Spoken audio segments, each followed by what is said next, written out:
brez tveganega kapitala tehnološkega podjetništva ni. Pika. Podjetništvo kot samo se na Hrvaškem bistveno bolj spodbuja kot pa v Sloveniji. Veliko produktov, ki se danes pojavljajo, je nekih tako imenovanih nice to have stvari. In mi iščemo v bistvu stvari, ki so must have. Kje so pa tisti alarmi, recimo, ki vas pa odvrnejo? Banke po svoji filozofiji in tudi po regulativi ne smejo financirati tovrstnih podjetij, kot jih mi financiramo. Ne. Od top politike navzdol, kot da je v Sloveniji vse super. Ne.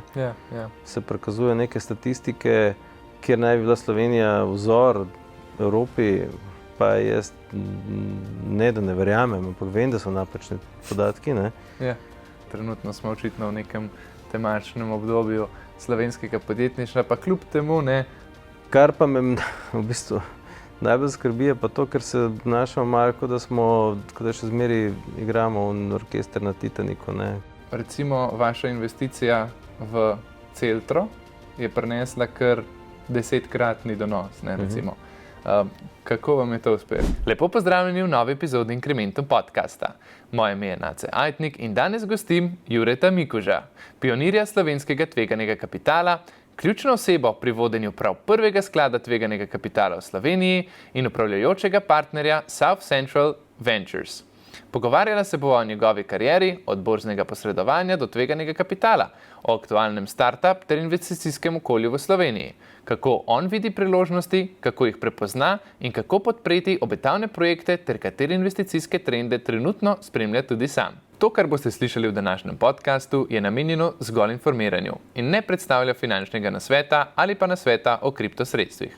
Več o tem si lahko preberete v opisu podcasta. Gospod Mikuž, še enkrat najlepša hvala, da ste obiskali naš studio danes. No, sem vesel, da ste si vzeli ta čas.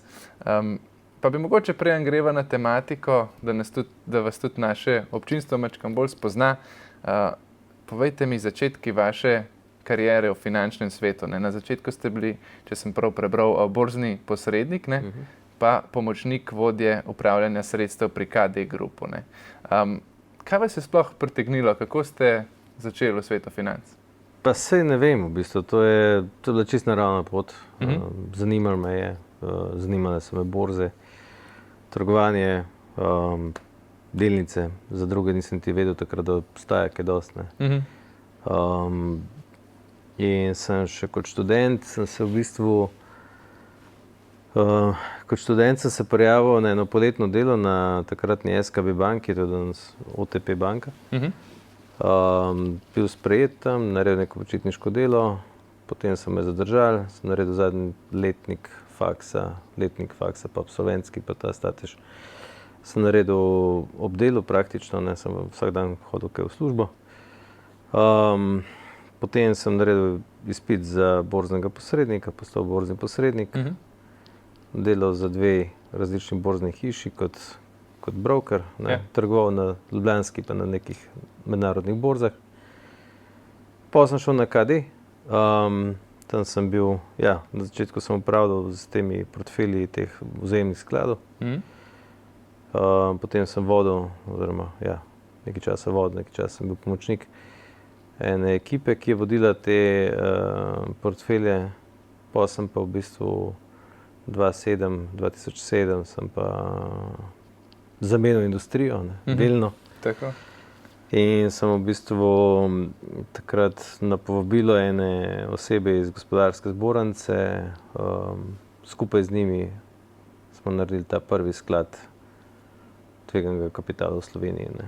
In kjer je bil ta prelomen trenutek, ali pa kaj vas je prepričal, da ste naredili ta preskok iz tradicionalnih nekak financ v tvegan kapital? Mislim, tega pri nas takrat ni bilo. Smo imeli pa mi kot KD, smo imeli par naložb, takih, ki so bile private, ki niso bile public. Seaway je bil eno od takih, ki pa žal ni jih najbolj končal. Pa še par drugih in nekako mene je to privlačilo, te podjetniške zgodbe. Tudi takrat se je že govorilo, takrat je bil že Akrapovič malo bolj uspešen, pa tudi Pipistrel se je takrat že kar pojavljal, še nekateri drugi. In v bistvu sem sem hotel postati del tega. Ne. Nisem pa vedel, kaj me čaka. Ne. To je pa čisto kontra. Ne. Mislim, kontra. Bistveno drugače, kot pa sem si pričakoval. Kje so te glavne razlike? Kaj vas je najbolj pretreslo mogoče? Glavna razlika je ta, da ti pri delnicah oziroma tržnih vrednostnih papirjih ti v bistvu misliš, da nekaj veš, kaj se dogaja in da imaš zaradi tega neko kontrolo, v resnici je nimaš. Ne. Zato, ker tisto, kar ti veš, ve tudi recimo na Wall Streetu ne vem koliko 100,000 drugih vlagateljev in jih ne moreš prehiteti. Ne. Po drugi strani v teh private naložbah, ne, v venture naložbah, private equity naložbah, ti veliko več veš, kaj se dogaja s firmo. Ne. Imaš bolj pod kontrolo vse skupaj in lahko tudi vplivaš veliko bolj. Je pa seveda, so pa tukaj čisto drugi riziki, na katere pa pač ne moreš vplivati. Ne. In riziko nelikvidnosti kot prvič. Ne.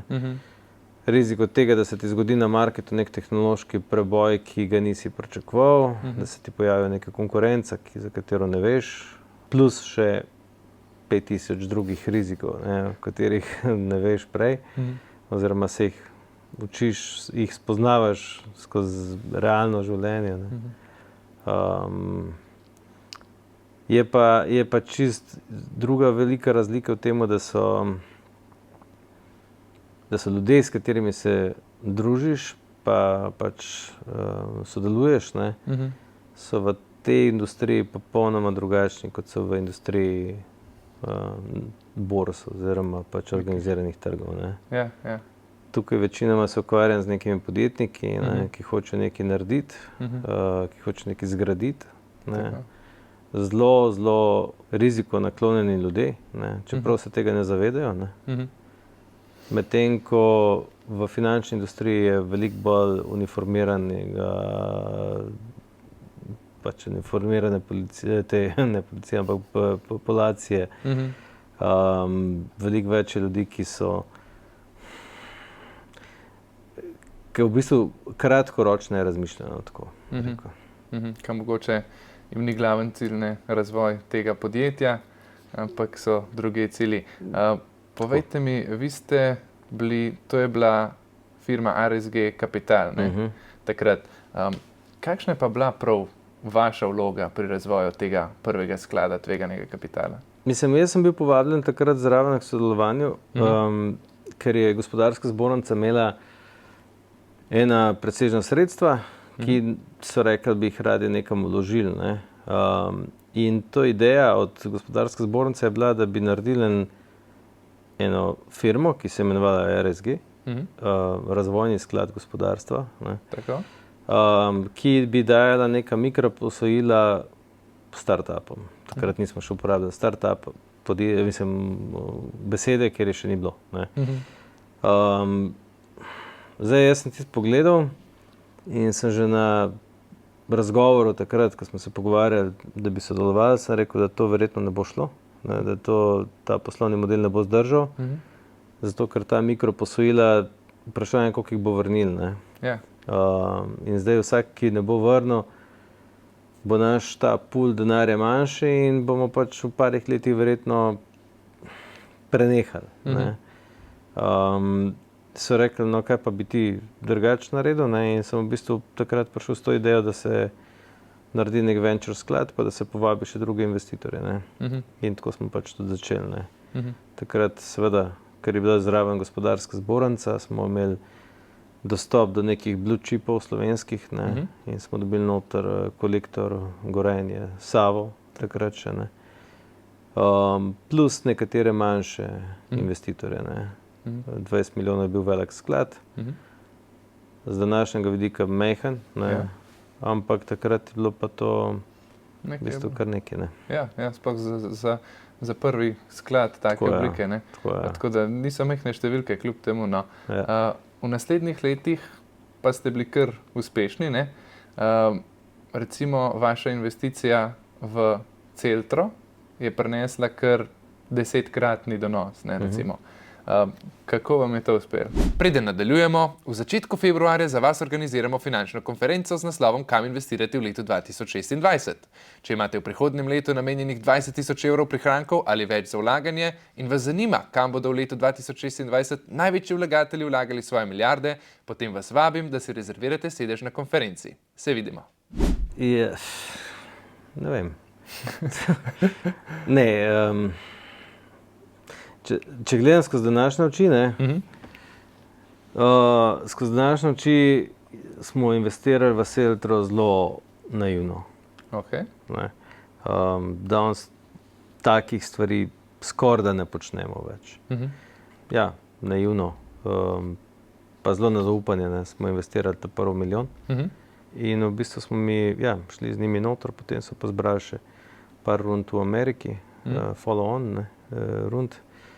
In firma je lepo rasla, mi smo prvo rundo prodali 2017, drugo pa mislim, da okrog 2020 tam nekje, mogoče tudi kakšno leto kasneje. In naredili dober nos. Kar zelo lep donos, no. Ja. Danes ste pa del oziroma ste en izmed voditeljev South Central Ventures, se pravi regionalnega sklada. To je pa zdaj sklad, ki deluje bolj mednarodno, kot samo v Sloveniji. Opazite kakšne razlike med tem, ko ste po celotni regiji? Ja, to je bila v bistvu potem naravna pot dalje. Mi smo tudi po zaslugi Seltre oziroma pač tega rezultata. Najtežje je izbrati prvi sklad. To je res težko, ker te ljudje ne poznajo, imaš neke omejitve, kar se tiče svoje participacije, ker nisi še zaslužil za sebe. Nimaš track recorda, ki bi ga lahko kazal naokrog in tako naprej. Tako. Ampak mi smo to imeli do neke mere, in tam okrog 2015, mislim da 2013, se je pojavila neka opcija, kjer je bil na voljo nek mandat od European Investment Fund in pa Evropske banke za obnovo in razvoj za Zahodni Balkan, oni temu pravijo Western Balkans. In mi smo tam kandidirali proti nekih 16 ekip. Okay. In smo bili izbrani za to, da upravljamo s tistim delom denarja. Tam noti je bila sicer Slovenija izključena iz tistega budžeta, ampak samo formalno izključena. Mislim, poudarek je bil na drugih državah, tako bom rekel. Mi smo takrat postavili to novo ekipo, se pravi 10 ljudi, 4 pisarne. Pogoj je bil naših glavnih investitorjev, da imamo pisarne v vseh teh, se pravi Severna Makedonija, Srbija, Hrvaška in pa naša normalno Slovenija. In pa pogoj je bil, da zberemo poleg tega javnega denarja, da zberemo še določeno vsoto pač iz privatnih komitmentov. Plus seveda kar znaten naš lastni komitment od tistih, ki upravljamo s tem denarjem. Tako da na koncu smo prišli na vrednost sklada okrog 50 milijonov, malo manj. In pa smo v bistvu šli delati naložbe tudi v druge države tega Balkana. Zdaj, te me vprašal glede razlik, razlike so ogromne med državami. Slovenija je bila takrat daleč najbolj razvita, danes žal mislim, da ni več. Je pa tukaj, so res ogromne razlike.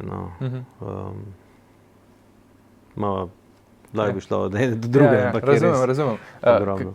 Kako mislite, da Slovenija ni več najbolj razvita v tej regiji? Več razlogov je.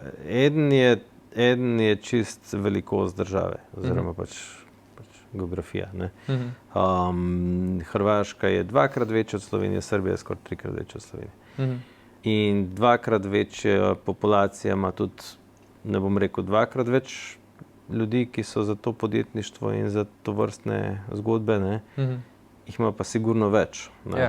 To je tak, bom rekel, demografski razlog. Drugi razlog je pa ta, da če se primerjam recimo direktno Slovenijo pa Hrvaško, da na Hrvaškem je percepcija podjetništva čisto drugačna kot v Sloveniji. Na Hrvaškem poznate par verjetno njihovih teh glavnih podjetnikov, kot je Rimac, Infobip, pa še kdo, ne.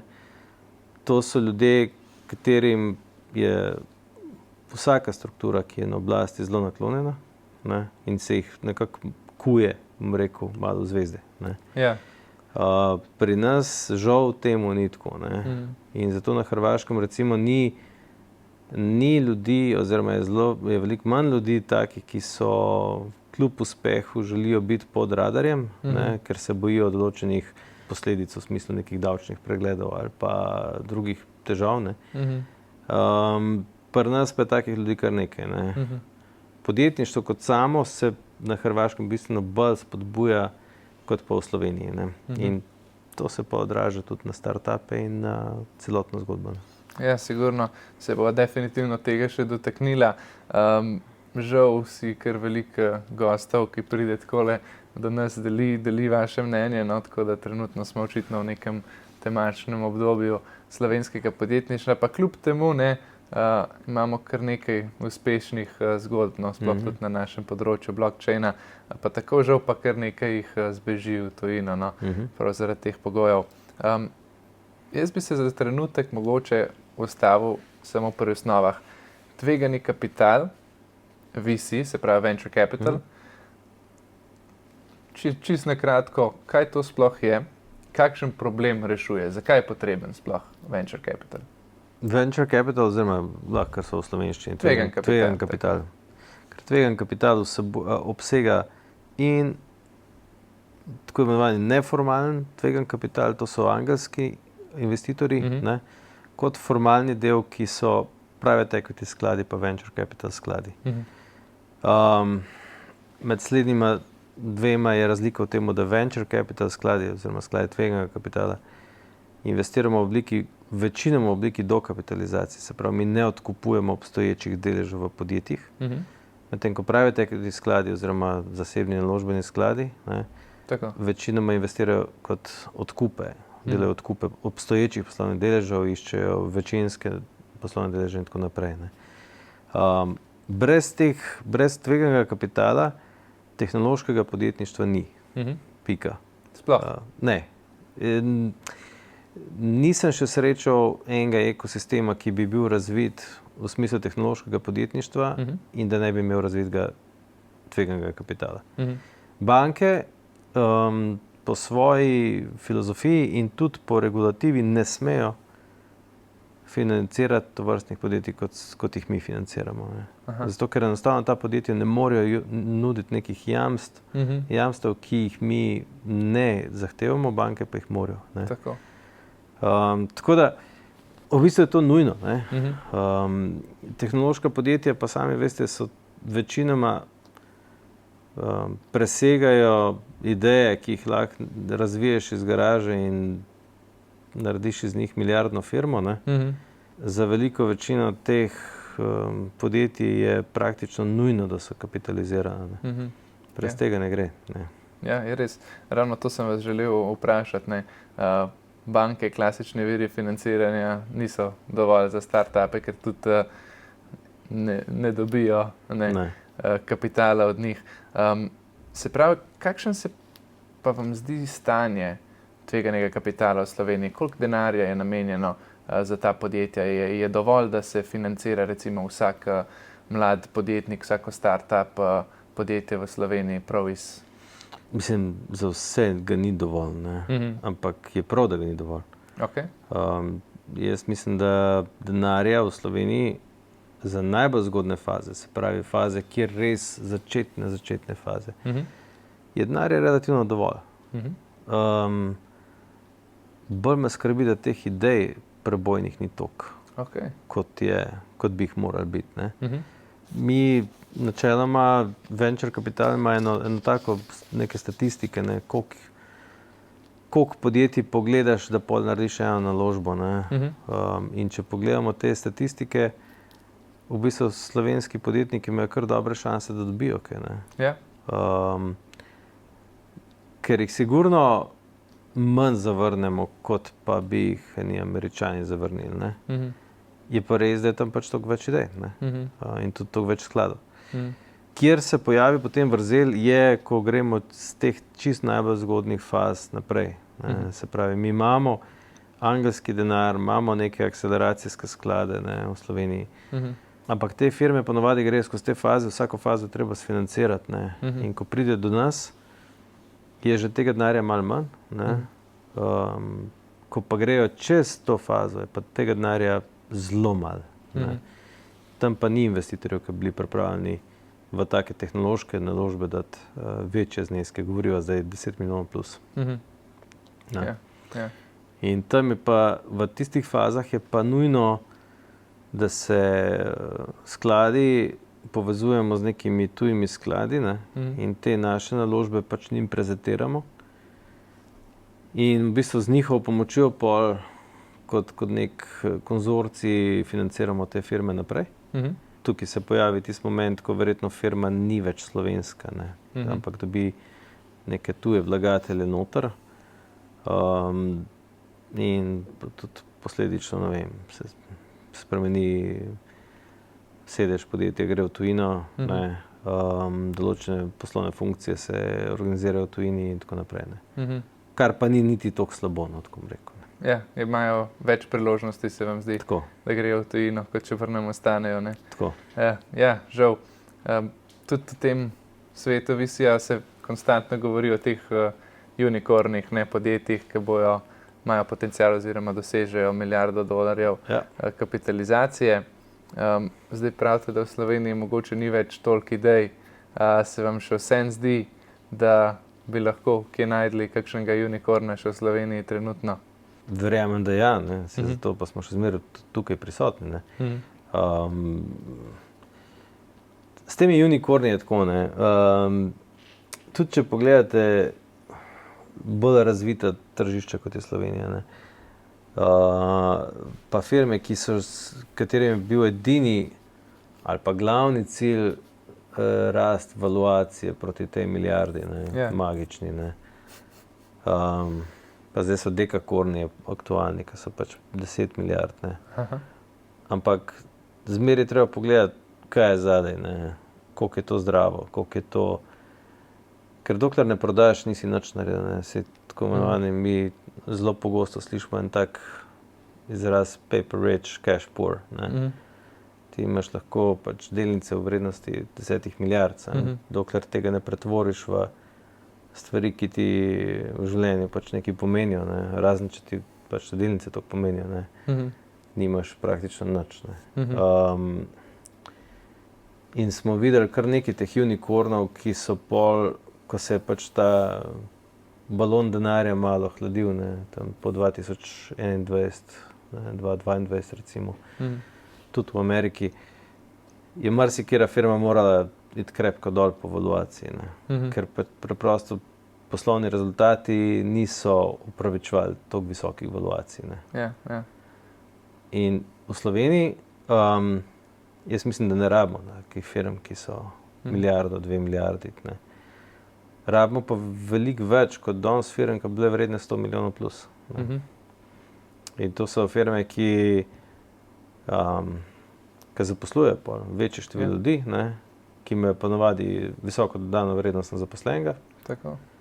In cel ta spillover efekt, ki ga imajo take firme, včeraj sem bil pri eni firmi na Štajerskem, zaposlujejo malo več kot 100 ljudi, med njimi je nekih 40 inženirjev, 45. Super. In so se pol pogovarjali s tem founderjem in je rekel, glej, pol vasi živijo od mene, ne? Mislim, tudi small businesses, ne? Od prevoznikov do vseh, ne?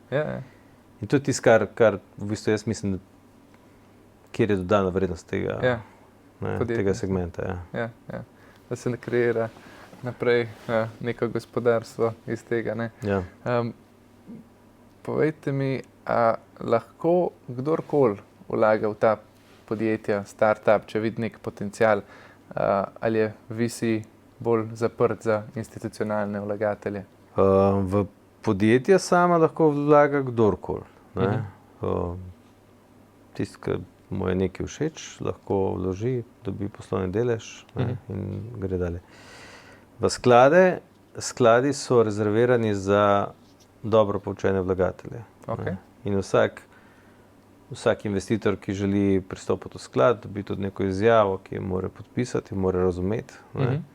Tako kot tudi sami veste, tudi če hočeš kupiti ameriško delnico, ali pa karkoli, moraš podpisati pač neko izjavo, kjer sam sebe oceniš, koliko imaš znanja z področja finančnih trgov in rizikov, ki pač temu pripadajo.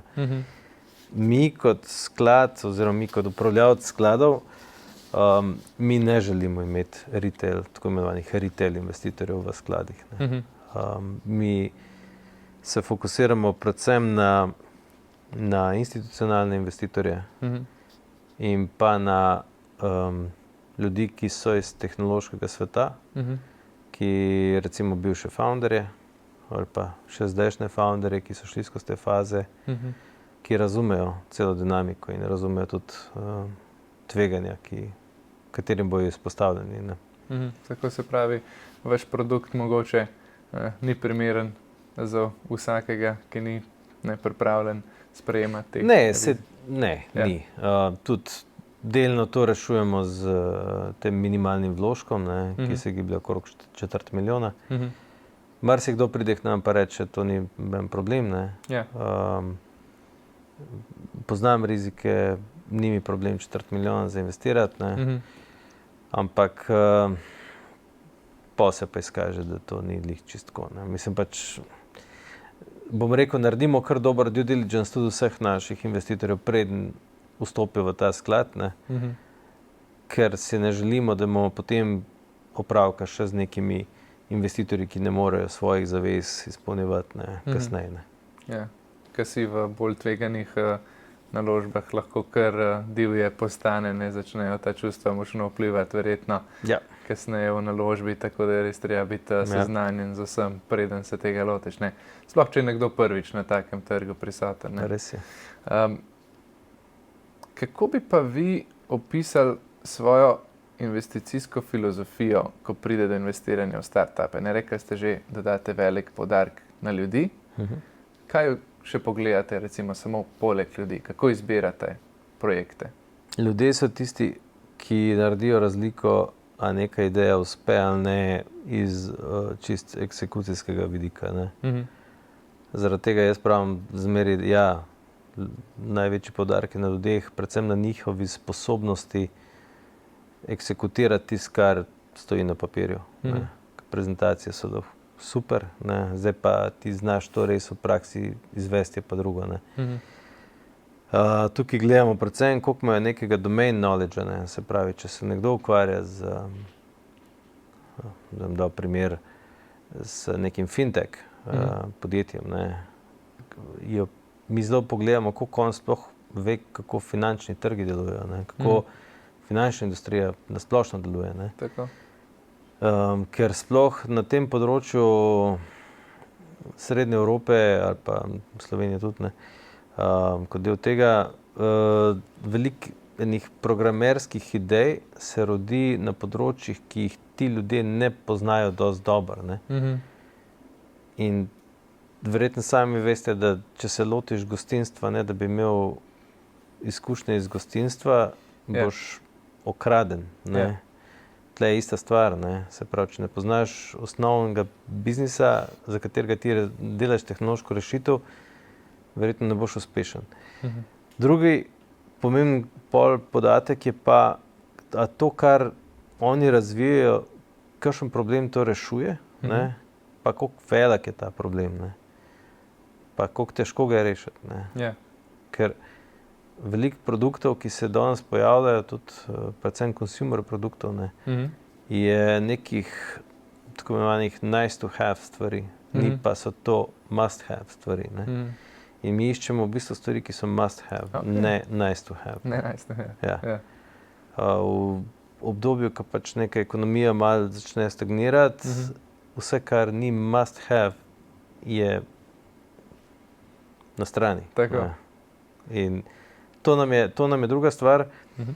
Pa je pa tretja stvar, je pa tudi toliko pomembna, je pa koliko denarja bo potrebnega, da mi to sploh to naredimo. Zato, ker tukaj so pa največje razlike med tem, kar ljudje se zavedajo, pa kar je izvedljivo v praksi. Ne. Ker ljudje mislijo, da bo z milijonom nekaj naredili, ne. Ali pa pridejo k meni pa rečejo, rabim 2 milijona ali pa milijon. Kaj boš pa naredil? Ja, naredil bom produkt, pa šel v Ameriko prodajati. Ne. In mu rečem, fajn, sam rabiš najmanj 5 milijonov. Ne. Mislim, ker ne vem, koliko rabiš za produkt, ampak samo za odpreti ameriško tržišče rabiš 5 milijonov, pika. Ne. Tako da tukaj je pa zdaj ta tretji kriterij, kjer mi gledamo, a je to sploh izvedljivo ali ni. Ne. In če se nam zdi, da bomo mi z našim potencialom, pa z vsem obtičali nekje na sredini do tega, da bo firma lahko sama zaživela, ne, pa seveda ne gremo naprej. Ne. A ste tudi kaj vpleteni sami v te start-upe, kako pomagate, mogoče svetujete, kako pa kaj čez to pot ste? Ja, seveda, mislim, to ni portfeljska naložba. Ne. Mi sicer ne jemljemo večine, jemljemo manjšinske deleže, ampak imamo en kup enih klavzul noter, ki nam v bistvu omogočajo, da praktično aktivno upravljamo s temi firmami. V vsaki firmi imamo vsaj na začetku vsaj enega board memberja.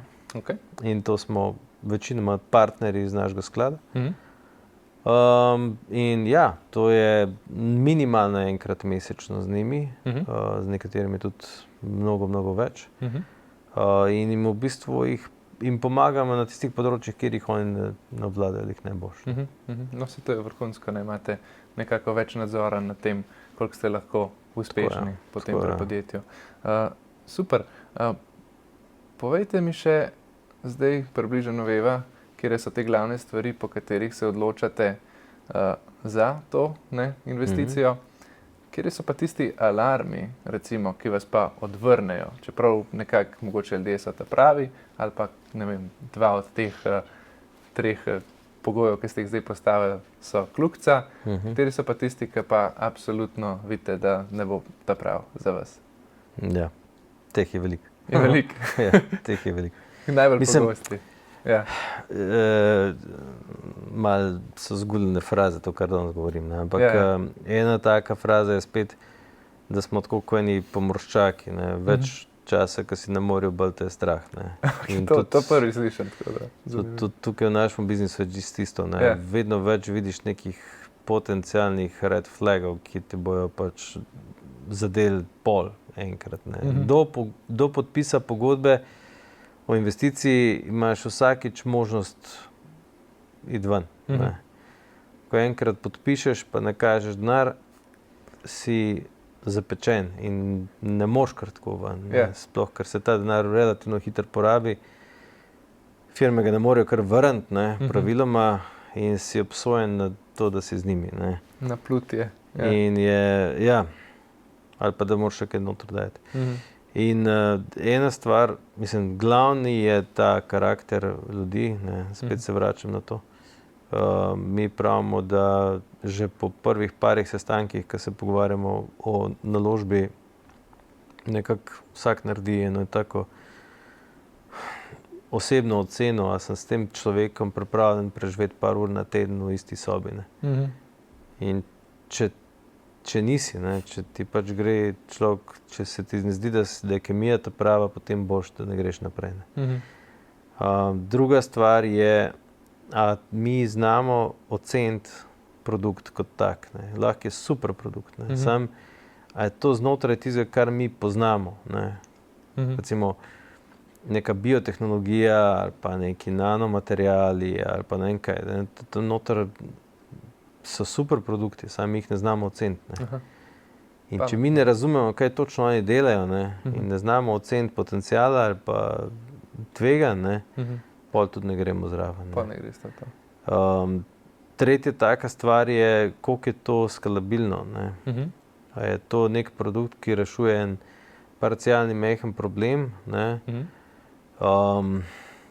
Geografsko, ne, koliko je ta problem velik, je to globalni problem, je to evropski problem, je to samo domač problem tle, ne.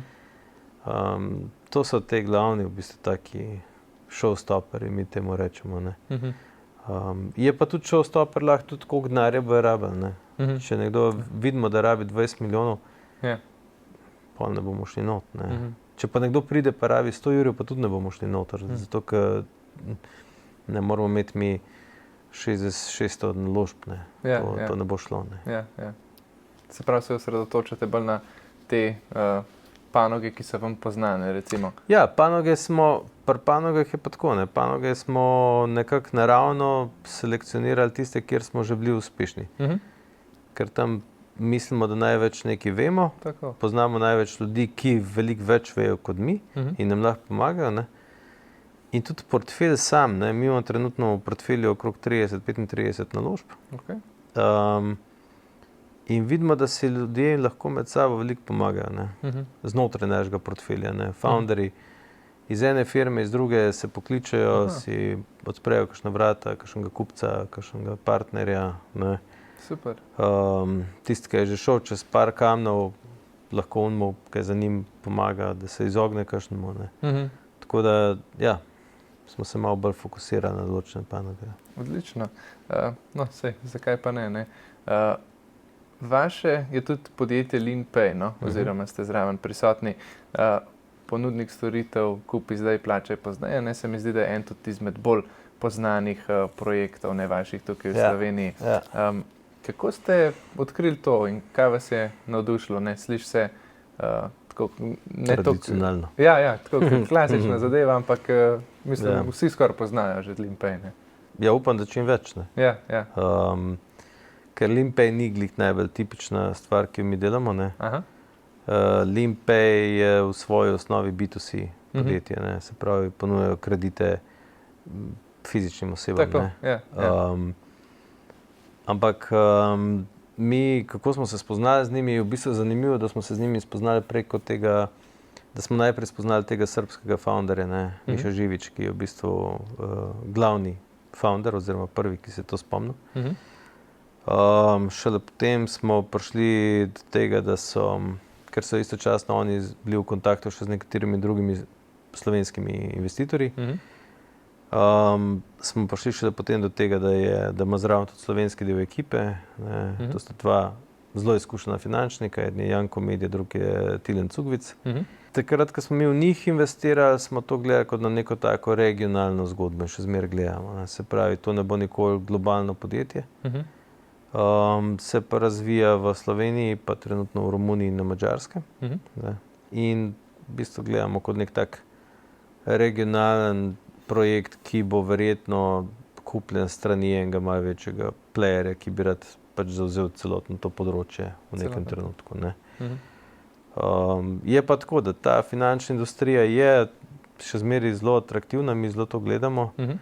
Zato, ker so tradicionalni ponudniki storitev v finančni industriji so izredno okorni, regulirani, počasni. Tako. In konkretno to, kar LeanPay dela, ne, nekim zelo naprednim algoritmom za ocenjevanje tveganj, ne, pri teh posojilojemalcih. V bistvu ponuja kredite, oziroma tako bom rekel, no, pomaga pri prodaji trgovcem, ne, zato ker trgovec lahko zadrži klienta, brez da ta gre ven po kredit, ne. Sami veste, prideš v štacuno, nekaj se ti dopade, pa presega tvoje finančne zmožnosti, ne.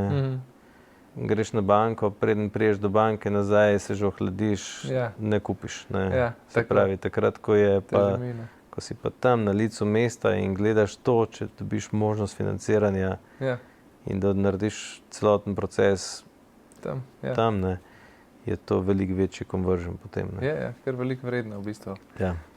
Kateri so pa še kakšni drugi projekti, tako kot je LeanPay, na katere ste mogoče najbolj ponosni, ali pa ki so vas recimo najbolj presenetili, da je ta rast podjetja bila še boljša kot recimo najbolj pozitivna pričakovanja?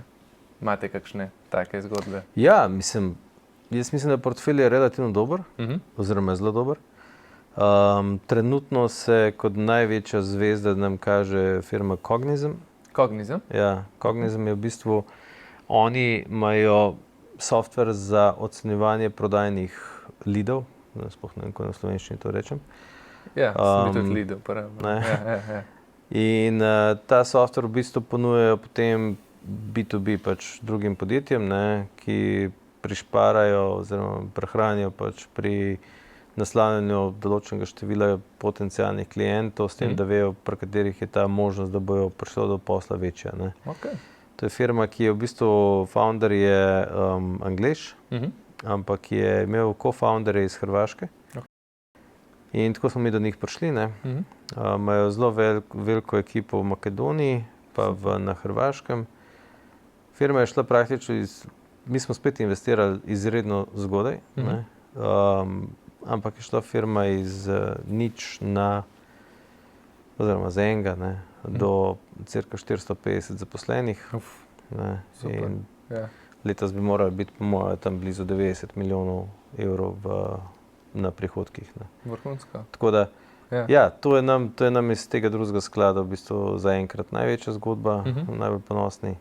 Potem imamo eno firmo na Hrvaškem, se imenuje All Eyes on Screens. All Eyes on Screens, ki v bistvu dela, analizira reklamni oziroma oglaševalski prostor na TV-ju, večinoma na TV-ju. Linearna TV plus on demand, tudi Netflix in podobno. Potem imamo pa še kakšne druge. Sej, recimo v Sloveniji zelo malo ljudi ve, ampak smo investirali v ta Moj Mojster portal. Ja, super. Firma je Dajbav. Izredno lepa rast. Čist solidna naložba. In pa investirali smo v eno firmo, se imenuje Sentinel Marine. Sentinel Marine? Ja, oni delajo pa telemetrijo na barkah oziroma na teh rekreacijskih plovilih. In v bistvu vsak nov čoln, jadrnica, motorna barka, ki prihaja iz Benettoja. Benetton je največja grupa na svetu. Kar se tiče plovil, rekreacijskih plovil, je opremljena s tem sistemom. Tako da tudi zelo vredno. To je zelo pozitivna zgodba. Super, vidim, da imate več kot samo enega zmagovalca. Povejte mi mogoče kontra od tega, ali ste imeli kdaj projekt, ki ste si mislili mogoče zaradi ljudi ali pa zaradi česarkoli, da ta je pa ta prav, ta bo pa unicorn ali pa bo zrastel, pa je potem čist zgorel ali pa propadel. Se vam je že zgodilo kdaj kaj takega? Pa kako ste se s tem soočali? Ne rabite pa točno izpostaviti, kateri se vliče. Ne bom nobenega na križ prbijal tle. Ampak sem že rekel, mislim, da prej, mogoče še prej smo začeli, polno jih propade. Na to je treba računati. Ampak vsakega, ko investiraš, računaš, da ne bo propadel, drugače ne investiraš. Ja, absolutno. In smo imeli celo nedolgo tega, smo imeli firmo na Hrvaškem, kjer smo res imeli visoke upe, da bo to uspelo. Oziroma tako smo bili zelo navdušeni ob začetku, v kaj smo investirali. Pa se je pol izkazalo, da je prodaja tega produkta veliko težja, do veliko več denarja potrebnega. Smo sicer poskušali še z eno dodatno investicijo, mislim, dodatno injekcijo denarja, malo spremeniti poslovni model, ni šlo, stvar smo zaprli. Kar je v takih primerih najbolj pomembno, je to, da greš čez neke neracionalne, emocionalne okvirje, in si dejansko rečeš, postaviš meje, do kje boš firmo financiral, kje jo boš pa pustil, da umre. Mi gremo vedno tako noter, da recimo, če firma potrebuje danes milijon, mi damo rezervo še 2-3 milijone, da bo skupna investicija 3-4 milijone. Nikoli ne damo 3 milijone naprej noter. Ampak ni problem dati ta prvi milijon. Problem je pol za naslednji milijon dati. Če firma super raste, ni problema, daš seveda. Če je pa tako, da kaže nek potencial rasti, pa da so to, ampak ne raste, to so težki momenti, ker rečeš, a dam še milijon, ali pustiš. Raj ne. Mislim, ne. Zgubil milijon ali zgubil 2. Ne. Tukaj moraš imeti pa, kar bom rekel, en sistem, kjer ne verjameš več čisto vsega, kar ti on reče tam, founder, pa kjer ne gledaš skozi nek osebni vidik, kaj to za njih pomeni, ne, ampak enostavno rečeš, ne bom več. Ne.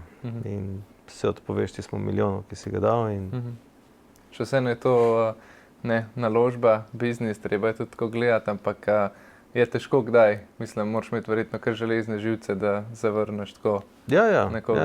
Ja. Ampak tako kot je lažje dati nekomu, ki ti dobro dela, še milijon, kot pa narediti za milijon novo investicijo, ne, ker pač veliko boljš poznaš. Tako moraš tudi se odpovedati dodatno milijonu v eno tako firmo in pa iti nekam drugam probati, kjer boš mogoče več zaslužil. Ja, kar težka odločitev v bistvu. Če gledava iz vidika še malo naložbe, čisto startup, poleg ljudi ocene, kaj vam je še najbolj pomembno kot naložba? A je to neka potencialna varnost kapitala, pričakovana donosnost, likvidnost ali mogoče sam družben vpliv firme v panogi? Na kaj date največ potencial, na kaj date največ poudarka? Na varnost ne gledamo. Ne gledate sploh? Ne, zato ker mi pravimo tisti, ki ima nek safety net, to se ponavadi pokaže, to ni safety net, da tega ni res. V bistvu nam je glavni kriterij nam je, ko pogledaš neko firmo, a to bo 10-kratnik ali ne bo. To je v principu to. Zdaj omenili ste ta družbeni pogled, oziroma družbena odgovornost, kakorkoli, vpliv na družbo. To seveda ni glavni, nikoli ne sme biti. Smo pa pri temu, moram reči, da gledamo na to, kakšen vpliv bo to imelo na družbo. Ker nekako nek dodaten filter za Instagram nas nekako ne gane. Ali pa še en social media za otroke med 10 in 12 letom starosti tudi ne. Na splošno te B2C produkti smo malo manj talentirani za jih prepoznati, pa jih imamo malo manj radi. Da ne govorim, da recimo tiskar bi bilo pa v neko smer, ki pa ima lahko negativne posledice, tistega pa sploh ne bi šli delati. Smo tudi delno omejeni, imamo nekaj že v naši investicijski politiki napisan, ampak recimo nekih gamblerskih zadev, orožja, tega ni. Tega ni pri vas? Ne, tega ni. Kako pol uravnotežite to mogoče tveganje pa priložnost, ko gledate nek startup? Sploh kako se recimo, čeprav ste rekli, da ni tega safety neta, kako neverjetno tudi v vsako priložnost ne greste kar tako, ne? Ne, sej, mislim, največ, kar lahko narediš, je to, da res probaš na vsak projekt pogledati s čim več zornih kotov, pa imaš tisto checklisto, temu rečemo, z vseh možnih stvari, ki ti pade na pamet, da bi bila šle narobe. Teh je verjetno kar... In greš skozi. Zdaj, moram še to povedati, niti ena še ni bila taka, kjer bi bilo vse čisto. Ker na tisti checklisti ne bi najdel enega potencialnega rizika. To v startupih ne obstaja. In pa je pa spet tista odločitev, a si pripravljen zavestno iti v določene rizike ali ne. In tukaj pa spet tista soft komponenta, ki ne znam dati v matematično formulo, da bi rekel, če je vrednost manjša od tega, če je vrednost večja od tega, ne. Jaz mislim, da tukaj ti lahko pa samo ena stvar pomaga in to, da narediš 50 ali pa 100 naložb. Izkušnje. Ok, vrhunsko. Povejte mi trenutno, katero področje, prej so se malo pogovarjala, ste rekli, omenili fintech, sicer v drugem pomenu, ampak katero področje, mogoče panoge vidite trenutno kot najbolj priložnosti v tej regiji, v kateri delujete? Zelene tehnologije, zdravstvene rešitve, kmetijske tehnologije? Mislim, razen tega, ker že imate. Zdaj bom čist dolgočasen, ne, pa bom rekel AI, ne. AI. To je ta nov buzzword, ki vsaka firma pride k nam, pa ima AI. Pa ima AI, ja. Mislim, dejstvo je, da umetna inteligenca je siguren, odkar se jaz ukvarjam s tem, največja revolucija, kar smo jo doživeli. Ne. In ni konca, ne, mislim, to verjamem, da smo šele v zgodnjih letih pa razvoja tega, ne. Implikacije na vse industrije, na naš vsakdanji pač ritem in vse so neslutene, ne. In tukaj bo še ogromno firm, ki bojo res prosperirale z tega področja, ne.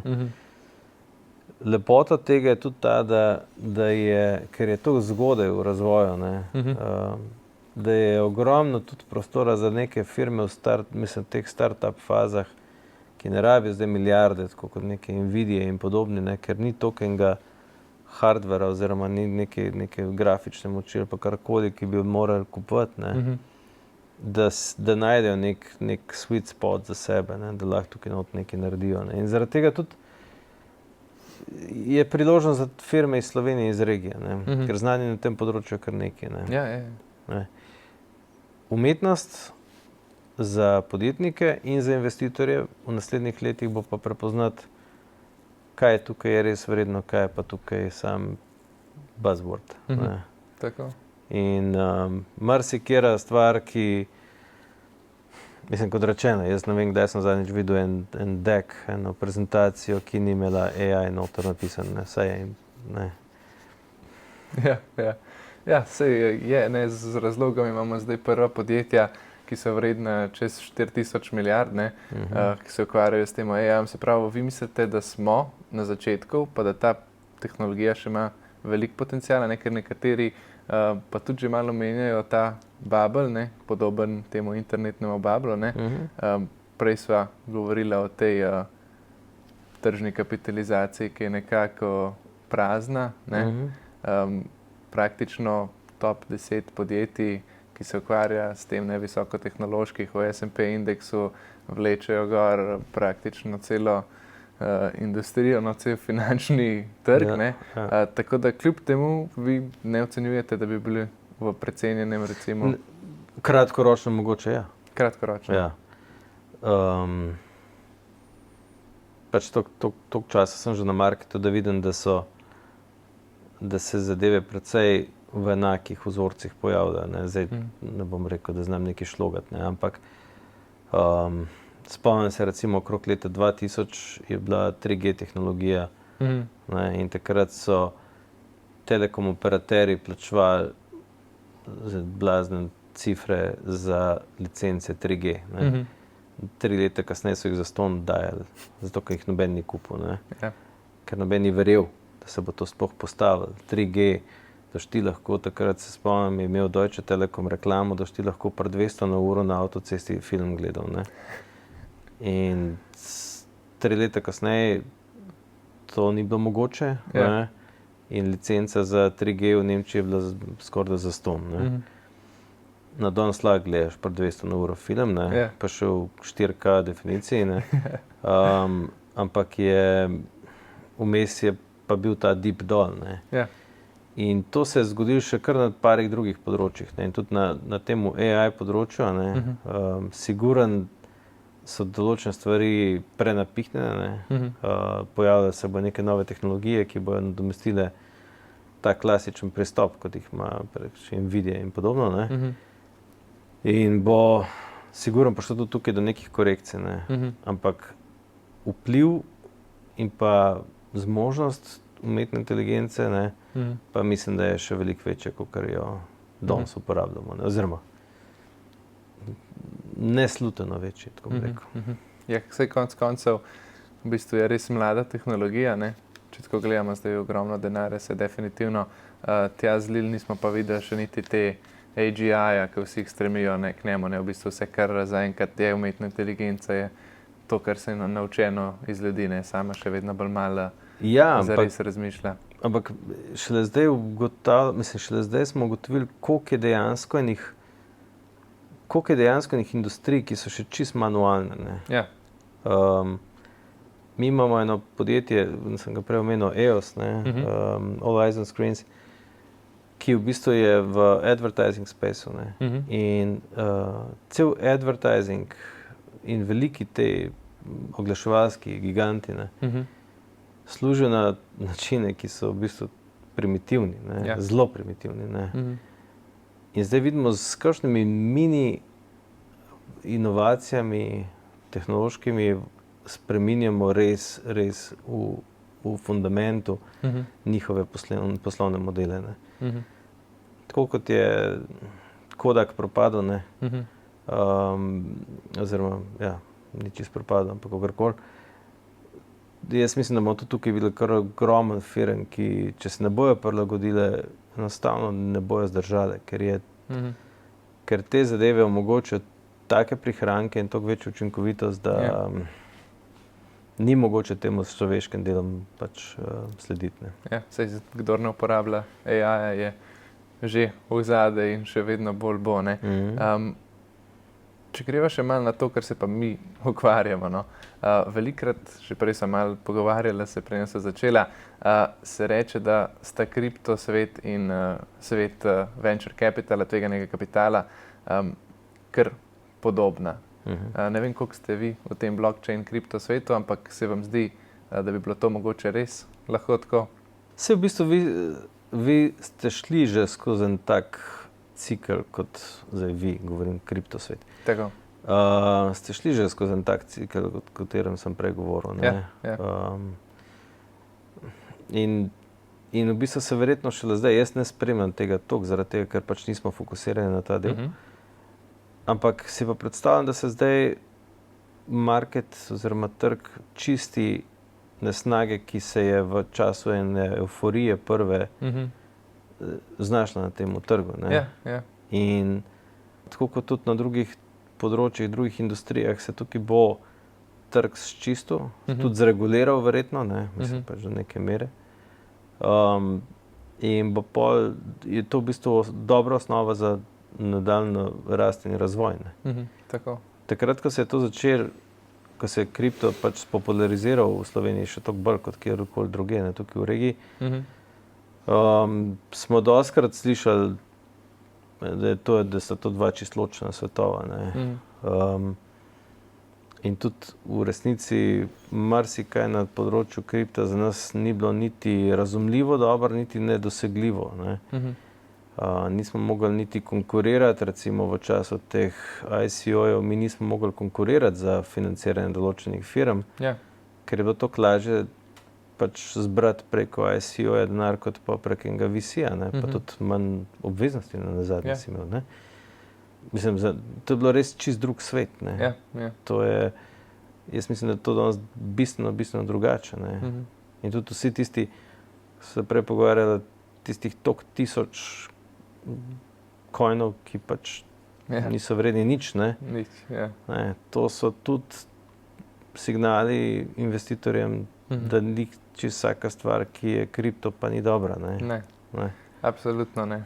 Ja, tako kot je zdaj v tem času, praktično vsi pridejo z AI, je bilo to takrat od leta 2015 pa mogoče do začetka 2020, če si prišel z blockchain rešitvijo, je bilo že to. Samo da je bilo na blockchainu, je bilo to popularno. Tako da mi smo končno v bistvu nekako v tem času, ko se dejansko vidijo uporabnosti te industrije. Ni izginila pol projekta, ampak 99,9%. Ampak tisto se pa končno izlušča, kar ima smisel, tako kot se verjetno tudi bo pri AI in pri še kateri drugi panogi, tako da smo končno tle. Je pa res, da v Sloveniji pa imamo kar nekaj zanimivih blockchain projektov, tudi tukaj so bili pri meni na obisku, recimo CargoX, Origin Trail, to so vsi bili še nekaj let nazaj startupe, ki so pa zdaj v bistvu neke že globalne zgodbe. Ste se kdaj vi v svojem času mogoče srečali s kakšno firmo, ki je razvijala blockchain rešitev, mogoče v Sloveniji ali pa tle v regiji? če drugega ne z obema tema dvema, ja. S tema dvema. Ja. Pa tudi še z marsikatero drugo, ne. Ja, smo, ampak kot rečeno, večina teh podjetij, ki je prišla z nekimi blockchain tehnologijami, je bila v tem obdobju, ko je bilo denar veliko lažje dobiti kje drugje, ne. Po tem zlatem obdobju so pa k nam prihajala večinoma tista podjetja, ki so tisti denar nekako potrošila, pa so rabila novo investicijo, ne. Tukaj je bil pa malo problem, ne, zaradi tega, ker so ta podjetja imela en kupenih investitorjev, ne, ki sicer niso bili prav formalno solastniki podjetja, ne, ker pač so imeli pač samo te žetone. Ampak tukaj pa je bil en velik riziko potencialnih pravnih težav, ne, ki bi jih imeli, ne. Zaradi tega, ker niso dostavili tega, za kar so zbrali denar, ne. Če nekdo pač obljubo, da bo, to je isto kot Kickstarter podjetja, ne. Tista, ki podjetja so šli čez Kickstarter, če niso dostavila tistega, kar so prodala že, ne, oziroma obljubila, pol vprašanje, kjer investitor se bo odločil, da v to investiral, ne. Ja, absolutno.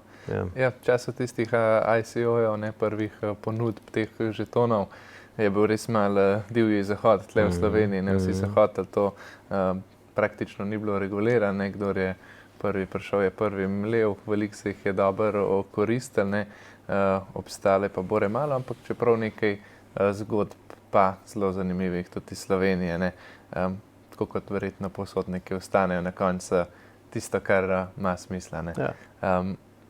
Zanimivo, kar je bilo takrat, če smem, ne, je to, da tiste, ki so ostale, ne, in ki so z tega res biznis naredila, ne.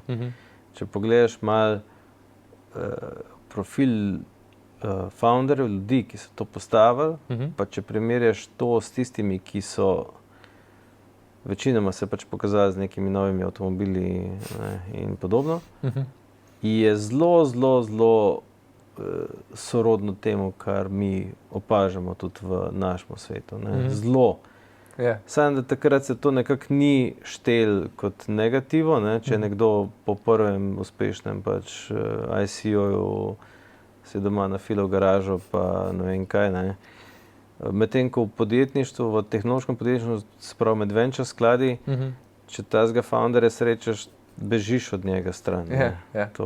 In to vsi, ne. Ja, še vse nekle, ne, so ti projekti decentralizirani, ni te tradicionalne strukture podjetja, ne, saj praktično pred letos ni bilo nobene regulacije, zdaj prvič so, ne, pa še daleč od tega, da bi bilo kot projekt, ne, samo v bistvu tisti, ki ponujajo storitev upravljanja kriptosredstev, so zdaj prvič regulirane, tako da ja, še kar nekaj let od tega, ne, tako da boh ve, kdaj šele AI pride na vrsto ta cikel, ne, ta trenutek. Če greva še malo, če ni preveč osebno, no, ampak vsakega gosta vprašam definitivno, kakšen je pa vaš osebni investicijski portfelj? Mogoče trenutno se razlikuje od portfelja sklada, imate kakšne naložbe sploh tudi zunaj vašega sklada? Ja, imam, seveda, se je to bilo malo noro, če bi imel vas premoženje v tem skladu noter, ne. Praviloma mi našim investitorjem ne priporočamo, da več kot 5% njihovega portfelja v ventureju, ne. Pri meni je ta odstotek seveda višji, ne. Ampak poleg tega imam pa v bistvu naložbe praktično čez cel spekter, no. Vsaka naložba nečemu služi, ne. En del, ki je izrazito dolgoročen, ne, je v raznih ETF-ih, se pravi, nekih delnicah, nekih delniških skladih, ne, kjer neka umestna nihanja me niti ne brigajo, ne, a so ali niso. Tisti, kjer je, bom rekel, časovni horizont malo krajši, kjer pač računam na kakšne izdatke za, predvsem za moje naslednike, za moje otroke, je ta del je v bistvu v nekih malo bolj stabilnih zadevah, ne, malo bolj likvidnih in stabilnih, no, tako bom rekel, ne. Medtem ko potem so pa še nepremičnine pa tako naprej. Se pravi, nek all-weather portfelj Ja. za vsako, sej pravilno ima razpršitev, vidite, da imate že dolgoletne izkušnje.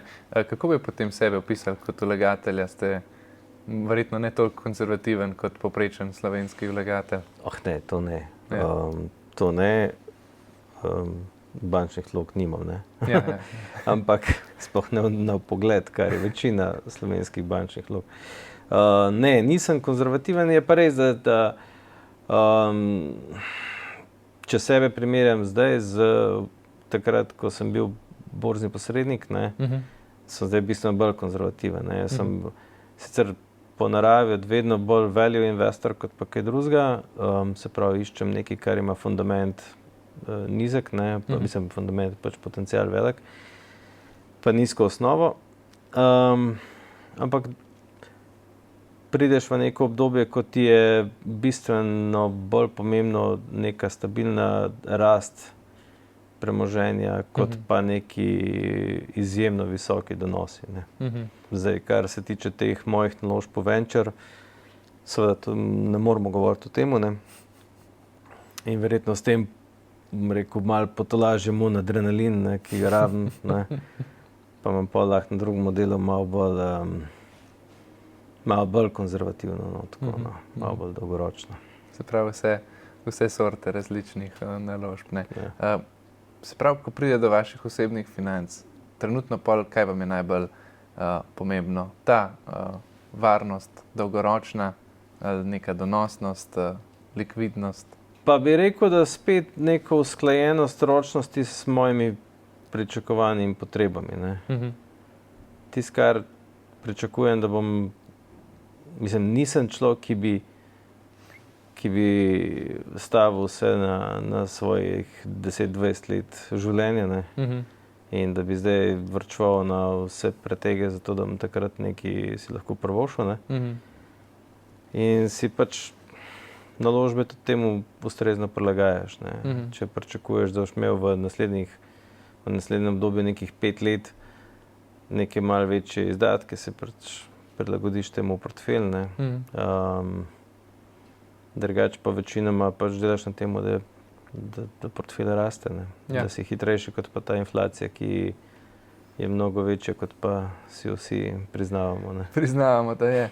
Ja, zadnjič sem imel tukaj enega ekonomista, pa je rekel, da približno neka realna, pa še vseeno mogoče malo konzervativna cena je okoli 7% letno, neka ta, kot jo institucije povejo, da je v resnici, pa realna ne bi bila še malce višja, ne.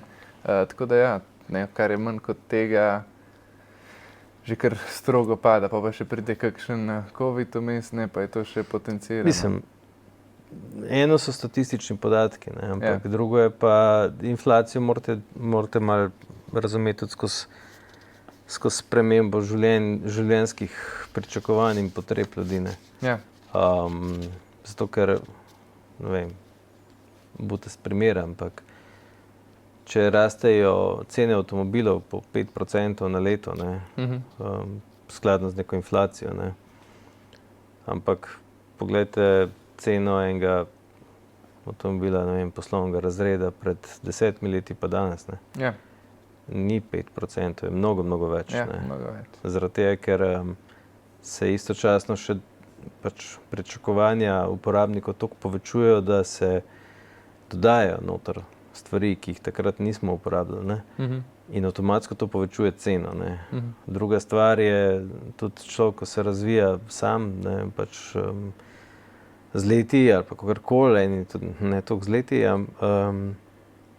imamo neka večja pričakovanja. Zaradi tega moraš tudi to, bom rekel, inflacijo potreb upoštevati, ne samo inflacijo cen življenjskih potrebščin. Ja. Zanimivo razlišanje. In se absolutno strinjam s tem, ne, tudi življenjski stil se spremeni. Bi pa rad še vaše mnenje dobil o najbolj poznanih, mogoče priljubljenih naložbah v Sloveniji, sigurno tista najbolj zaželena, priljubljena je nepremičnina. Ne? Kako vi gledate na naložbo, na nepremičnino kot naložbo? Ja, tukaj je mogoče moj pogled mal drugačen kot en povprečen. Kot familija smo pač v teh nepremičninah malo, bom rekel, zelo razpršeni. Imamo neke zadeve, ki jih zelo malo uporabljamo in bolj že razmišljamo o deinvestiranju kot po investiranju. Okay. In zato jaz kot naložbo nepremičnino vem, da je splošno prepričanje, da je to stvar, ki vedno raste, ki ne more pasti in tako naprej. Jaz nisem tako prepričan v to. No. Tudi imamo eno enoto, ki je pač na trgu, ki se oddaja. Iskreno, z vso energijo, ki se vlaga v to, da se tisto hrani v nekem normalnem stanju, donos ni nek blazen. Ne? Poleg tega je pa še ena stvar, ki je zelo nepredvidljiva, ne? To je pa davčno okolje, kar se tiče nepremičnin. Ne? V Sloveniji tega pač ne poznam, ne? Ampak jaz mislim, da bo prišel tudi čas v Sloveniji, ko bo prišlo do obdavčitve nepremičnin. Ne? In takrat se bojim, da bo to imelo velik vpliv na cene nepremičnin. Ne? Ker enostavno je res unikat skoraj v svetovnem merilu, ne, da imaš ti lahko 6, 10, 15 nepremičnin, pa nisi za to obdavčen. Ne. Tako da, ne vem, jaz mislim, da je to je pač ena taka ta razred je zelo popularen med ljudmi, ne, vsi enako razmišljajo, ne. In dokler vsi enako razmišljajo, tudi cene to rastejo, ne, zato ker pač noben ne razmišlja, mislim, zelo malih razmišlja kontra, ampak jaz ne razmišljam v tej smeri. Je kar nekaj ukvarjanja, ne, če hočeš nepremičnino obdržati ali pa celo oddajati, ne. Saj zato so neke ocene, da celo v Ljubljani ne bi bilo do 30,000 praznih nepremičnin oziroma stanovanj, ker tudi velikim ljudem se pač preprosto ne da ukvarjati s tem oddajanjem, ne računajo na to, da bo cena zrasla in potem se tudi drugi problemi nastanejo. Ne. No in če pogledamo to, če bi recimo zdaj prišlo do nekega davka na neuporabljene ali pa na drugo, tretjo nepremičnino, ne, pa če je 30,000 enot na voljo, je to bi to sigurno imelo vpliv na ceno, ne, po kvadratu. Ne. Tako da jaz ne vem, se ne ukvarjam s tem. Se ne ukvarjate s tem. Kako pa gledate na zlato kot naložbo? Tudi ena kar taka varna zadeva, ne, zgodovinsko gledano premaguje inflacijo, ne, v zadnjih letih je kar lepo zraslo. Ne. Tudi imate kaj zlata? Imam nekaj. Nekaj imam. Imam nekaj, mogoče sem tukaj še najbolj padel v ta, da sem to kupil zato, ker zaradi teh razlogov, ki ste jih zdaj vi navedli. Ne. Neko zgodovinsko gledano, nek zlat standard, ne, ki pač ohranjene vrednosti, ne, čeprav vemo, da nobena ekonomija več ne temelji na zlatnem standardu, da ne, poraba zlata se povečuje, vemo, ampak še odmeraj ga je verjetno kar nekaj. Ne vem, zakaj pravzaprav, ampak ko se je otrok mi rodil, sem mu kupil nekaj zlata, pa nekaj sem ga investiral za sebe in postavka v portfelju. Ja, super, no, če ste že takrat, verjetno nekaj let nazaj ste bili deležni zdaj tega rasti, nekaj zlato je 10 let malo mirovalo. Mislim, ampak če sem čisto iskren, niti ne vem, koliko je to vredno, ker ne spremljam tega sprot. Okay. Ja, pravilno, gledate pol bolj dolgoročno. Mogoče enkrat na kvartal pogledam, ampak če me zdaj vprašate, koliko je unča, ne vem. Vidite kakšno podobnost med Bitcoinom pa zlatom? Ste kdaj Bitcoin kaj bližje si pogledali? morda eni ljudje, ki ne vejo skoraj nič o Bitcoinu, pa zelo malo o zlatu, se jih da prepričati, da to je ena in ista stvar. Predvsem na podlagi grafov. Ja. Ampak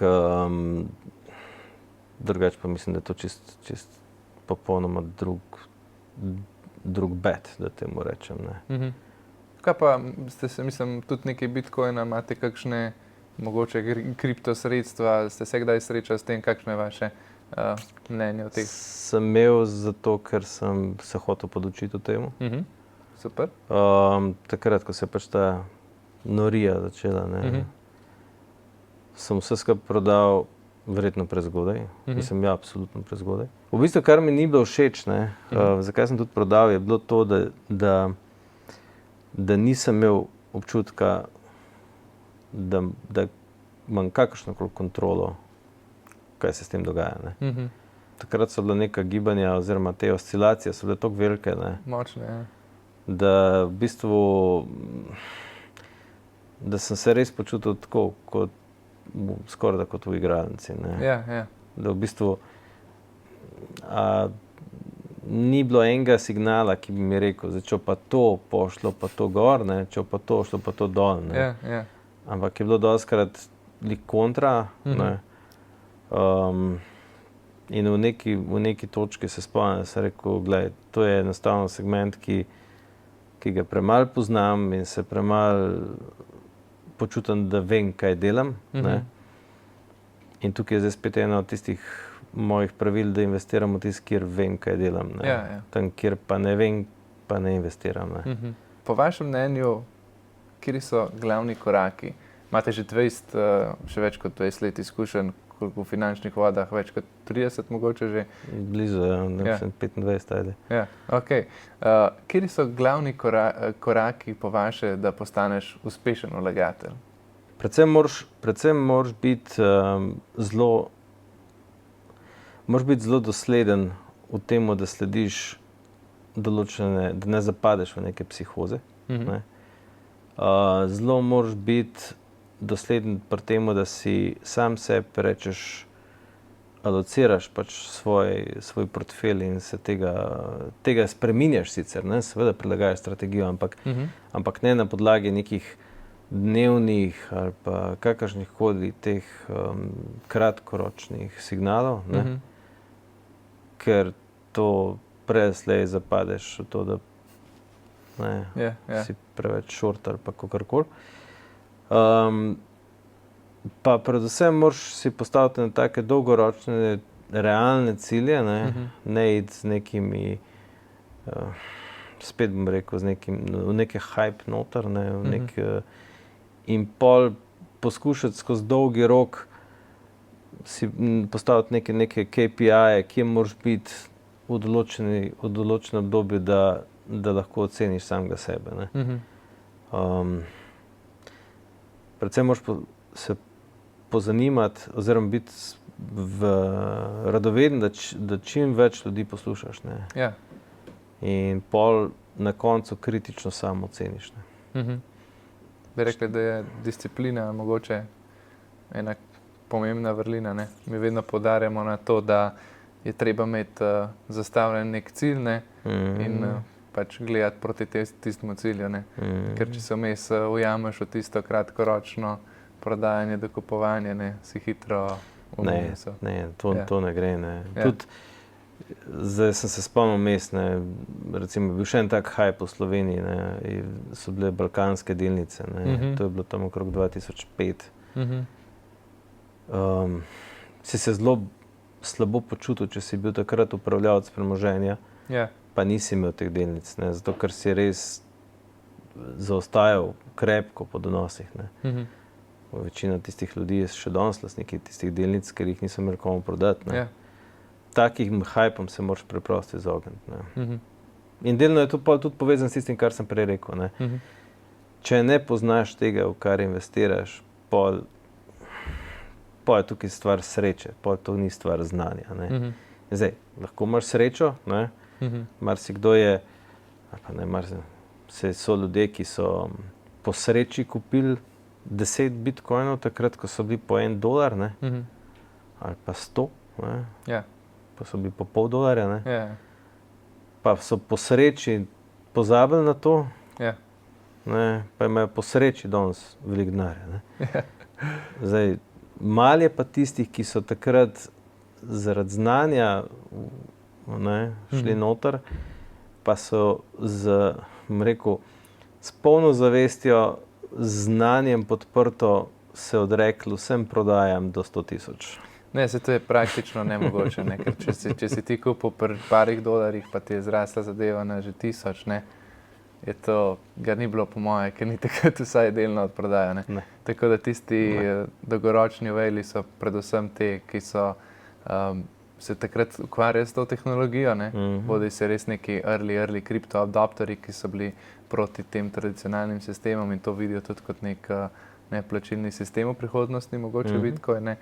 Drugače pa ja, seveda, ne, tiste padci pa na začetku na 20, pa spet dol, pa na 300, pa dol, pa na 1000, pa dol, pa toga ne vem, če je kdo preživel. Predvsem, kdaj se premakne kakšna denarnica, ne, ki vidijo, aha, ta je pa po, ne vem, 10 letih se spomnil kodo ali pa je najdu dostopno. Pa še dela, ne. Ja. No, sej, načeloma, če najdeš tiste dostopne. Ja, se moraš najti, dela, če ne. ni to že na nekih deponijah nekje že zdavne. Ja, ampak večina ni preživela teh nihane. In tudi še ni bilo izkušenj, da bi na podlagi izkušenj se takrat odločil za to, ne. Saj zato pa, ja.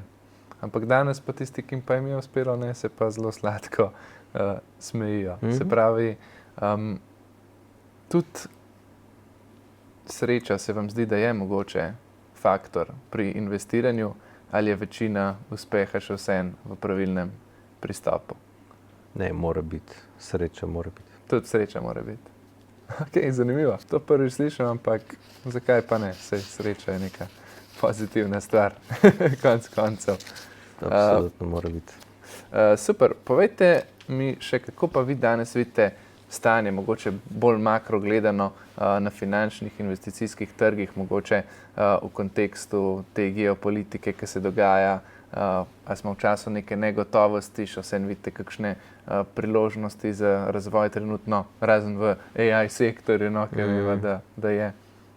Ja, smo, ne, ampak mi smo v stanju negotovosti že zadnjih, izpred pandemije, ne, ali pa vsaj iz časa pandemije, to je 5 let, ne.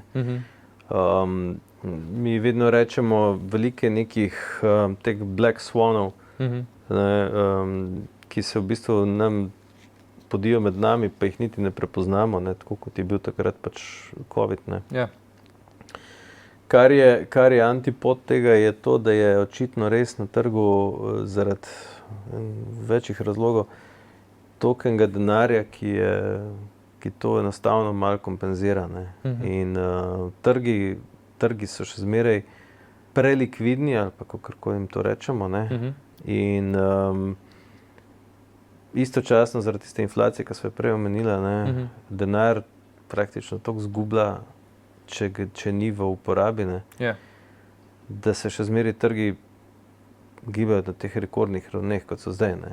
In tudi take stvari, kot je, ne vem, vojna v Ukrajini, tisti 3-dnevni ali 5-dnevni spopad med Indijo in Pakistanom, pa cel Middle East, negotovost, Iran, ki je največjih pač nasprotnikov, ne, tega zahodnega sveta, ne zamaja teh borz, ne. To je res neverjetno, ne. Ampak jaz mislim, da se bomo počasi začeli pisati malo drugačne ekonomske knjige, no. Okay. Da enostavno te modeli, ki so, ali pa te cikli ekonomski, kot smo jih bili vajeni, da se enostavno se ne več dogajajo, ne, oziroma se bojo dogajali ali na nek veliko bolj drastičen način, ne, prihaja do nekih res hudih crashov. Druga varianta je, da se enostavno ta ogromen dolg, ki se kreira, ne, ki pač, da ta dolg požre inflacija, ne, oziroma pač ga zrelativizira inflacija, ne. Še toliko velik dolg je čez 10 let mnogo manjši, ne, zaradi inflacije, ne. V bistvu je svet čuden, ne? Ja. To se vsi zavedamo, ne? Istočasno pa glih zaradi takih stvari, kot je umetna inteligenca, pa to pospešen razvoj določenih tehnologij, ne? Je možno, da se firme toliko hitreje gibljajo, kot so se prej, da so nekako višje cene določenih delnic upravičene, ne? Ja. Ravno to, ne. Včasih so bili te katastrofe, ne, sploh leto 2008, verjetno se ga vi še precej bolj spomnite kot jaz. Zelo dobro. Ja, kaj pa kako je takrat bilo, ne. Zdaj pa od takrat pa takih padcev praktično, ne, tudi ne moramo reči, da v času COVID je bilo karkoli podobnega, ne, ker ameriški Fed se pač odločil, da ko vidijo, da stanje ni v redu, pač natiskajo denar in gremo dalje, ne, se zgodijo tisti 20% popravki, zato da mogoče kdo malce ne iškup, ne, ampak recimo že od začetka leta praktično, ne, ko je Trump nastopil s tistimi carinami, pa tako, zdaj smo spet na rekordni vrednosti praktično delniških trgov. Tako da se vam zdi, da se bojo spremenile ekonomske knjige, da bo drugačna prihodnost finančnih trgov? Kaj lahko predvidevamo, mislim, kaj vi pričakujete, se pripravljate v... Mi gledamo seveda vse te stvari, ne, in tudi poskušamo nekaj predvideti. Prej sem rekel, ne, mislim, prej sem se pogovarjal, če bi vedel za teden naprej, verjetno bi bil zdaj kje druge, ne. Ampak, ali pa tudi ne. Ampak tisto, kar lahko predvidimo, a ne, kjer vidimo neke potencialne nevarnosti ali pa prednosti, tisto poskusimo nekako integrirati v naš in investicijski pač ta naš pristop, ne, se pravi investicijsko politiko, pa tudi na drugi strani pri fundraisingu, pač pri zbiranju novega sklada poskusimo to predvideti, ne. Recimo, tak primer je definitivno ta zaton Evrope, ne, kjer nas, jaz mislim, da mora vse upravičeno skrbeti, ne. Kje se bo zdaj Evropa, pa naše gospodarstvo oziroma pač cel ta naš biznis ekosistem, kje se bo tukaj not našel, ne. Na drugi strani so pa stvari, ki so res toliko nepredvidljive, da pa enostavno jih ne moreš predvideti. In zdaj tiste povzameš, kot da bojo take ostale. In zdaj, koliko bo pa to res, pa ne vemo, ne. Ja, res smo v nesigurnih časih, no, predvsem to, ne, tudi glede Evropske unije, saj zato imamo po eni strani, vi ste bolj regijsko, ne, zaključeni, čeprav ne, imate tudi nekaj, ki mogoče ni direktno vezan na Evropsko unijo, ampak ta trg predvsem, vsi govorijo, da se ohlaja, ne, Evropa. Je smiselno tudi gledati potem globalno v kakšne investicije, ki niso vezane samo na evropski trg, mogoče v teh časih. Ja, absolutno. Absolutno. Ja. Sej, kar se tiče tega našega tehnološkega sveta, naše firme večinoma niso orientirane toliko na Evropo, kakor so na Ameriko, ne. Recimo en tak primer tega je tudi Brexit pa Velika Britanija, ne. Mi smo do Brexita veliko naših firm poslali v Anglijo oziroma Veliko Britanijo, da so tam delale potem kot nek odskok naprej na druge trge, ne. Zdaj pač tega ni več. Ni več te svobode prehajanja, zaposlovanja, denarnih tokov. V Evropi je to še zmeraj vse velja, samo ti nič to ne pomaga kaj dosti, če ni klima prava, ne. Če enostavno se ne razvija v pravo smer, ne. In tudi veliko kritik slišim glede Slovenije, ne, že prej sva na kratko omenila slovensko podjetniško okolje, pa investicijsko. Kako vi ocenjujete, recimo sploh glede investicijskega pa tudi podjetniškega trga v Sloveniji, kakšno je stanje? Skrbi me to, ker vsak, ki vsaj približno pozna strukturo slovenskega podjetniškega oziroma gospodarskega ekosistema, ve, da smo zelo odvisni od teh glavnih izvoznih partneric, ne, Nemčija predvsem. V Nemčiji ni niti več krito to dejstvo, da je v globoki krizi, ne, oziroma bo še v globi krizi, ne, in bo to sigurno se preslikalo tudi k nam. Ne. Marsikera firma že danes to fejst občuti. Tudi, ne, nedavno sem imel pač par sestankov, so mi vsi to potrdili. Ja. Po drugi strani so firme v Sloveniji, predvsem bom rekel, en tak srednji do nižji razred firm oziroma majhnih srednjih podjetij, ki prosperirajo. Ne. Ja. Samo je zelo težko s temi firmami nadoknaditi izpad, ki prihaja iz onega večjega dela, ne. Ja. Ker enostavno so obsegi toliko manjši. Kar pa me v bistvu najbolj skrbi, je pa to, ker se obnašamo malo, kot da še zmeraj igramo v orkester na Titaniku, ne. Kot da, mislim, prehaja to z vseh koncev, od top politike navzdol, ne. Kot da je v Sloveniji vse super, ne. Ja. Se prikazuje neke statistike, kjer naj bi bila Slovenija vzor Evropi, ne. Pa jaz ne, da ne verjamem, ampak vem, da so napačni podatki, ne. Ja. In tukaj je zdaj vprašanje, koliko časa lahko ljudi na tak način, pač na nek način zavajaš, ne, ker to je zavajanje, ne. Ja. Ker ta pristanek zna biti zelo, zelo, zelo boleč, ne. Zdaj, kako je z tega ven? Ne vem, jaz mislim, da bi bilo boljše, da se ljudem iskreno pove, kje smo, kaj zmoremo, pa predvsem kaj moramo narediti, da bomo šli ven z tega, ne. Pot ven z tega je pa možno samo na ta način, da se podjetništvo na splošno v Sloveniji zrahljajo pogoji, ne, poslovanja, da se zrahlja davčna zakonodaja, ne da se še zaostruje, tako kot se zdaj, ne. Ja. Da se zrahljajo pogoji na trgu dela, ne da se zaostruje, ne, koga lahko zaposliš, odpustiš, pravica do odklopa in štempljanje in podobno, ne. SP-jevce se neha gledati kot največje sovražnike tega sistema, ne. Ampak se pač pusti, da imajo ljudje neko samo iniciativo, da se poskušajo za sebe poskrbeti na tak ali pa drugačen način. S tem se tudi zmanjša obseg te sive ekonomije, pa črne ekonomije, ne. Ja. Sam ne vem, če obstaja glih prav zelo velikega razumevanja na strani tistih, ki določajo pravila, pa posluha za tisto, kar jim govorijo tisti z druge strani, ne. Ja.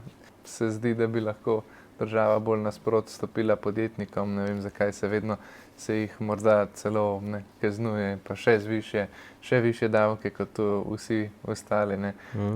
Potem se pa hvalimo s tem, da imamo, ne vem, nekako najvišjo raven enakosti, ne, v Evropski uniji je skoraj najbližjo med povprečnimi plačami, ne, lahko bi imeli pa, ne vem, vsi malo višje, ne, mogoče. Yep.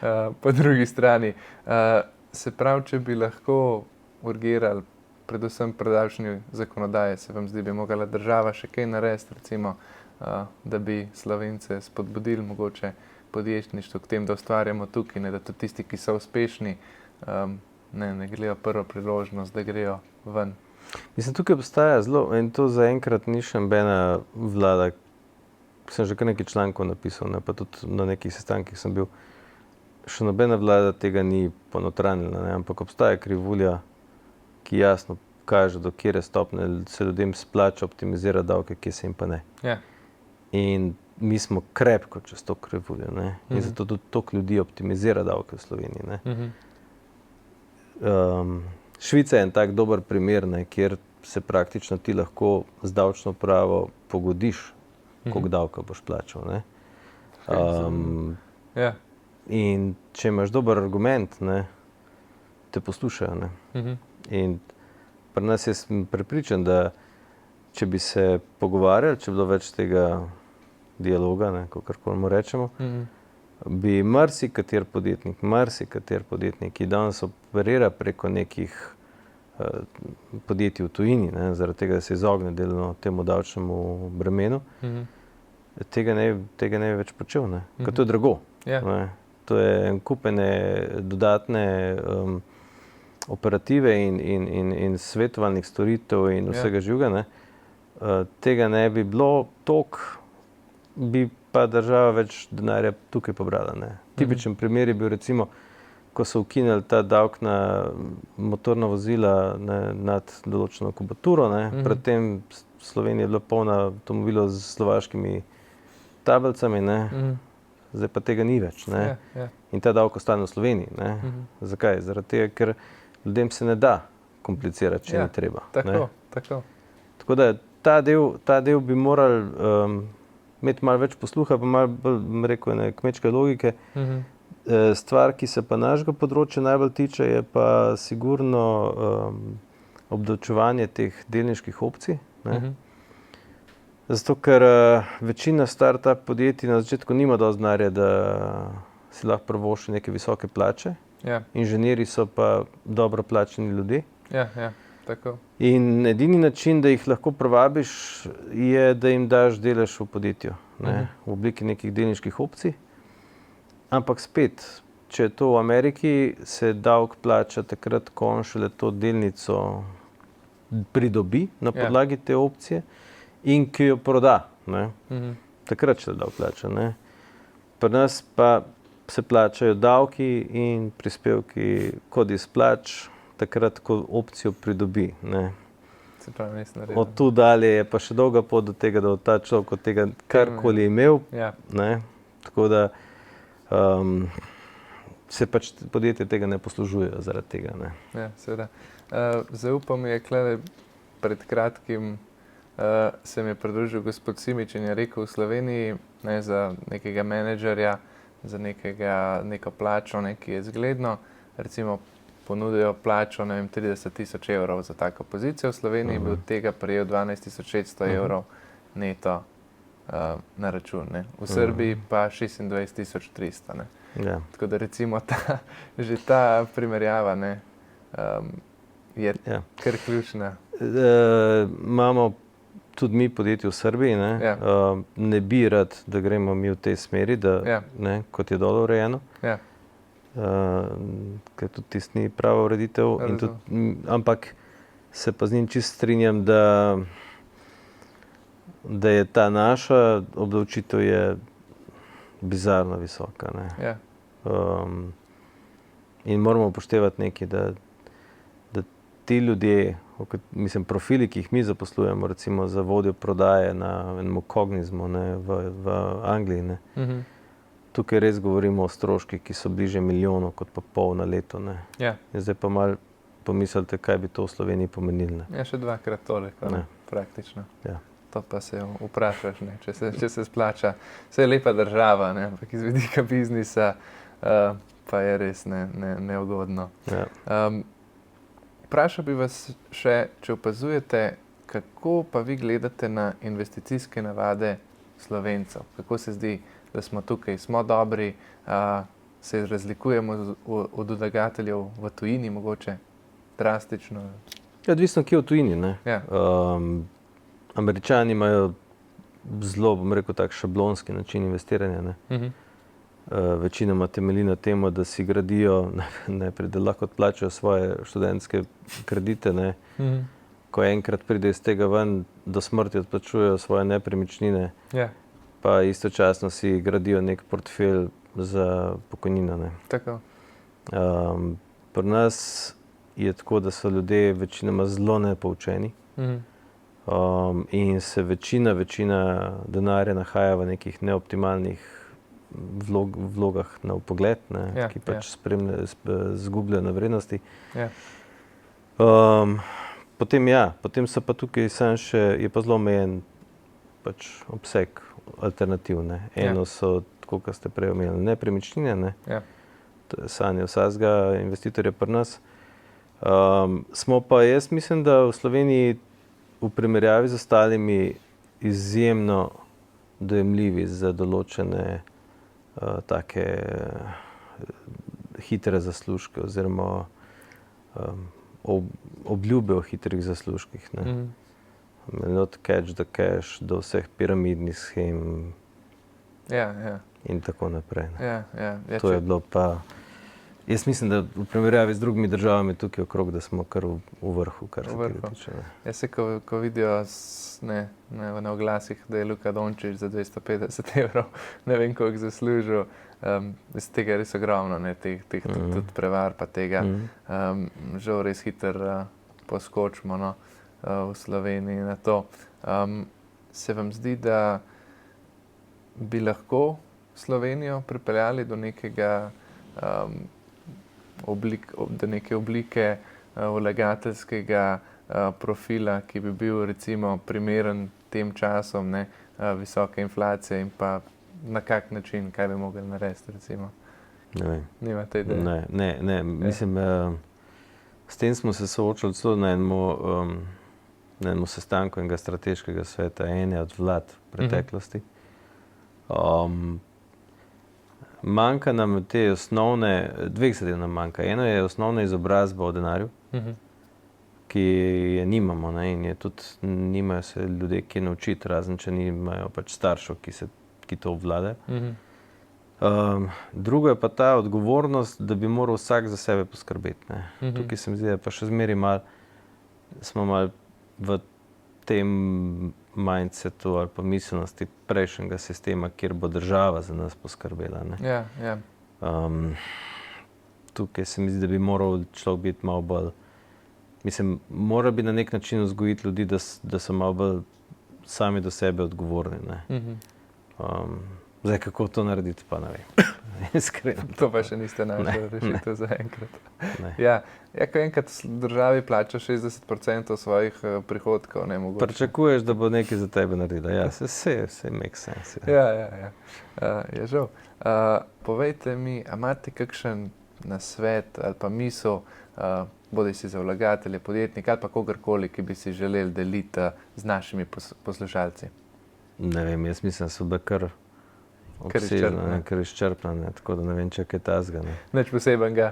Ne, jaz samo podpiram vsako samo inicijativo, oziroma pa to, da ljudje hočejo nekaj narediti, ali sebe, ali pa iz nekega denarja, ki ga imajo. Tako da spodbujam vsakega, ki se loti na tak ali pa drugačen način. Ampak več kot to pa... Več kot to pa ne? Ne. Zmenjeno. Prav, gospod Mikuš, najlepša hvala za obisk, dragocene informacije. Povejte, kje vas lahko kaj spremljajo naši gledalci? Mislim, nisem prav zelo aktiven pri deljenju nekih stvari na teh socialnih mrežah. Imamo mi svoj kanal, predvsem na LinkedInu, kjer pač South Central Ventures posta vse, kar delamo. Drugače pa se pojavim tu in tam, na kakšen članek napišem, na kakšnem takem podcastu se pojavim. Super. Večinoma ljudje, ki me prestopijo do mene, rečejo, sem vas nekje tako slišal, ste nekaj govorili. Pa ob naslednji priložnosti bo, kje to bo. Še enkrat najlepša hvala za obisk. Hvala.